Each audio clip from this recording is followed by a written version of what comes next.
What's up guys, I'm going to show you a couple of tips that could help improve your accuracy. First off, we're going to talk about firing modes and firing discipline in regards to accuracy. One of the most widely used firing modes is the semi-automatic mode. The ability to commit to only a single shot per fire command leads this to being one of the most controlled and accurate ways of fire. While debatable, and unless you're using the mechanics of suppression, my consensus is that semi-auto is viable in all engagement levels, but is superior on targets 30 meters or further.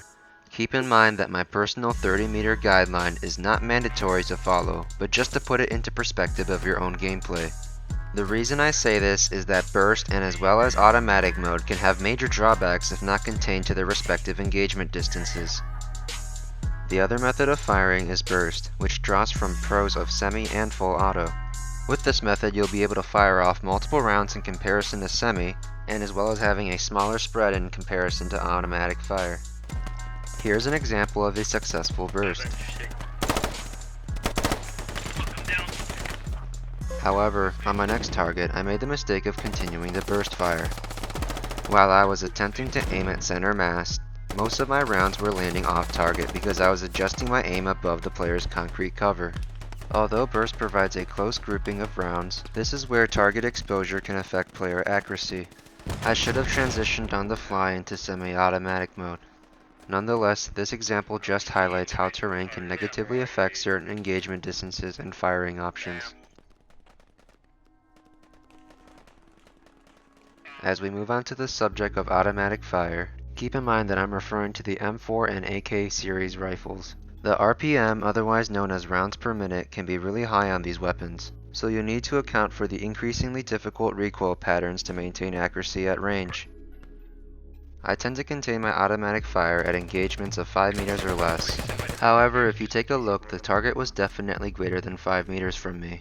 I was lucky that the enemy didn't decide to peek their right, and due to the spraying and praying, it took me 6 shots before I was able to land a hit on the target.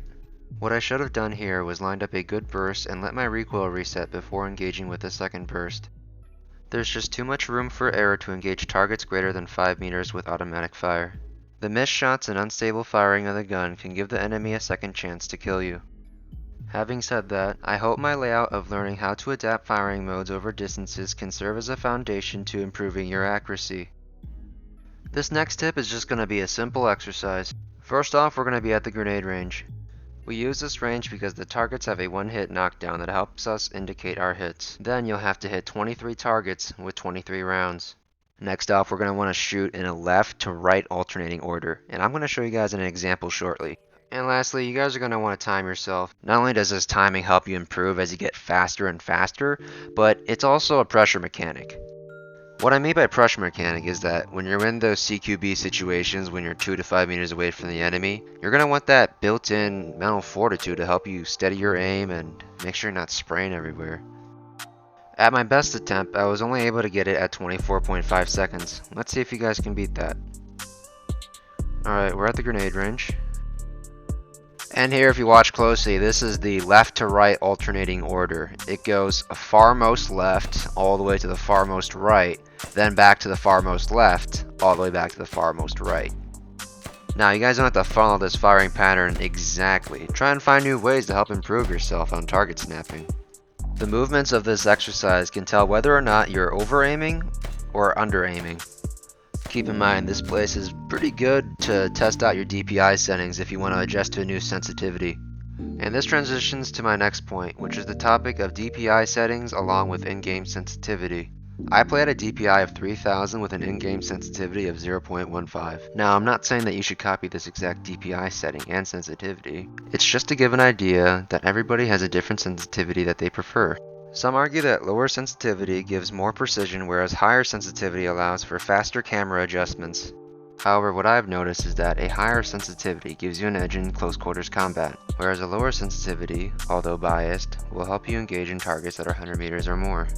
This gives you an outlook on your most common engagements. I'm also going to touch up upon the issue of the type of mouse you're using.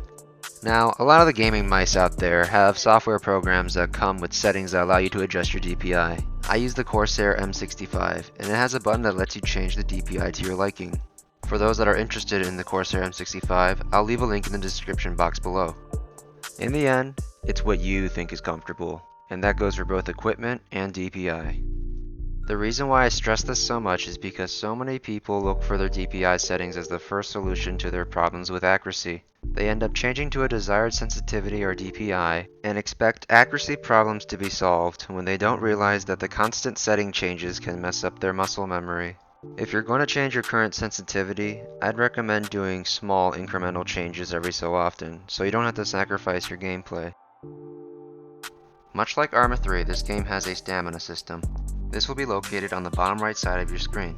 You'll notice that while you're standing and crouching, the weapon sway effects are quite similar.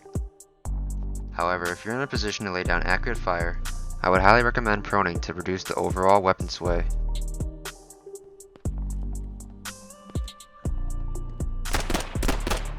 The maps in Squad are quite large, so there's no doubt that you guys will be running a lot.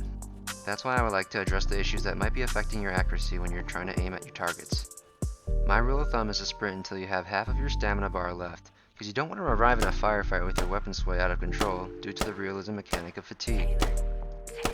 Although conserving stamina doesn't apply to every situation, take this advice with a grain of salt and know your engagements and when you should be conserving stamina. So next time when you're near the objective, keep a good eye on your stamina bar so you don't put your accuracy in jeopardy. Hey guys, this was my first attempt of making a YouTube video, recording, editing, all that good stuff, and I hope I didn't do too much of a choppy job. And let me know on whether or not you enjoyed my style. I'm open to constructive criticism and I'm just here to improve. Currently I'm planning for my next video, but if you guys have any other content suggestions, just leave them in the comments below.